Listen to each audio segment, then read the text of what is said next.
سورۃ قریش بسم اللہ الرحمن الرحیم لإلاف قریش إیلافہم رحلۃ الشتاء والصیف فلیعبدوا رب ھذا البیت الذی اطعمہم من جوع وآمنہم من خوف۔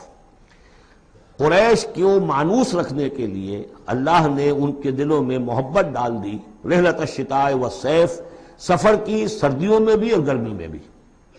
اس میں اشارہ ہو رہا ہے کہ جو ایسٹ ویسٹ ٹریڈ میں قریش کو مونوپولی حاصل ہو گئی تھی۔ پہلے یہ ٹریڈ تھی ملکہ یہ جو قوم سبا کے ہاتھ میں تھی، جبکہ عروج کا دور تھا یمن کا۔ تو ہوتا یہ تھا کہ ہندوستان سے اور جاوا اور ملایا اور سماٹرا، بورنیو اور چین سے سارا جو سامان تجارت آتا تھا وہ یمن کے ساحل پر، کیونکہ نہر سویس تو تھی نہیں۔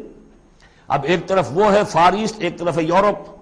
اور یورپ کو اور فار ایسٹ کو ملانے والے کوئی آبنائے نہیں ہے، پانی۔ اور وہ راستہ جو ہے round the Cape of Good Hope, وہ تو 1498 میں واسکو ڈی گاما نے تلاش کیا ہے،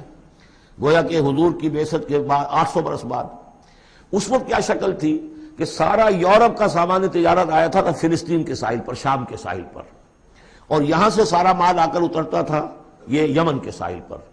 تو کچھ عرصے پہلے تک، تو کوئی 150-200 برس پہلے تک حضور سے یہ ساری تجارت یمنیوں کے ہاتھ میں تھی۔ یمنی قافلے لے کر چلتے تھے، یہاں سے اس مال کو لے گئے وہ وہاں تک شام تک، پھر وہاں سے مال لے آئے، اور یہ ایک طرح سے گویا کہ ایسٹ اینڈ ویسٹ جو ٹریڈ تھی اس میں انہیں کی پوزیشن حاصل تھی۔ پھر جب سیل العظم آیا ہے، ان پر سیلاب آیا ہے، وہ تباہ و برباد ہو گئے، تو پھر یہی ایسٹ ویسٹ ٹریڈ جو ہے یہ قریش کے ہاتھ میں آ گئی۔ اور ان کو خاص طور پر پروٹیکشن یہ حاصل تھی کہ چونکہ یہ خانہ کعبہ کے متولی تھے اور وہاں تمام قبیلوں کے بت رکھے ہوئے تھے، گویا کہ سب کے خدا ہاسٹیج تھے ان کے پاس، لہذا ان کے قافلے پر کوئی حملہ نہیں کر سکتا تھا، کسی اور کا قافلہ بچ کے جا نہیں سکتا۔ اس قافلے کو لوٹتے تھے بدو، اور اس کو جو ہے کوئی حفاظت نہیں ہوتی تھی، لیکن قریش کا قافلہ بدو دور رہتے تھے کہ یہ تو خانہ کعبہ کے متولی ہیں، اور اگر ہم نے ان کا قافلہ لوٹا یہ ہمارا بت اٹھا کے پھینک دیں گے باہر وہ خانہ کعبہ سے۔ اس لیے انہیں اس خانہ کعبہ کی وجہ سے وہ پوزیشن حاصل ہوئی کہ انہیں تونگری اور دولت مندی حاصل ہو گئی، اور پھر یہ ایسا کرتے تھے سردیوں کے زمانے میں یہ اپنا چکر لگاتے تھے یمن کا،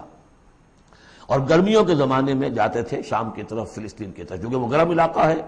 تو وہ سردیوں میں، اور یہ چونکہ جو زیادہ ٹھنڈا علاقہ تھا وہ گرمیوں میں۔ لإلاف قریش، اس واسطے کے مانوس رکھا قریش کو، الافہم رحلۃ الشتاء والصیف، ان کے دلوں میں وہ الاف سے مراد کیا ہے کہ سفر جو ہے ان کا جاڑے کا اور گرمی کا، اس سے ان کو گویا کہ مانوس کر دیا۔ فَلْيَعْبُدُوا رَبَّ هَذَا الْبَيْتِ، پس انہیں بندگی کرنی چاہیے، پرستش کرنی چاہیے اس گھر کے مالک کی، اس گھر کے رب کی۔ انہوں نے یہاں لا کے 360 بت رکھ دیے ہیں،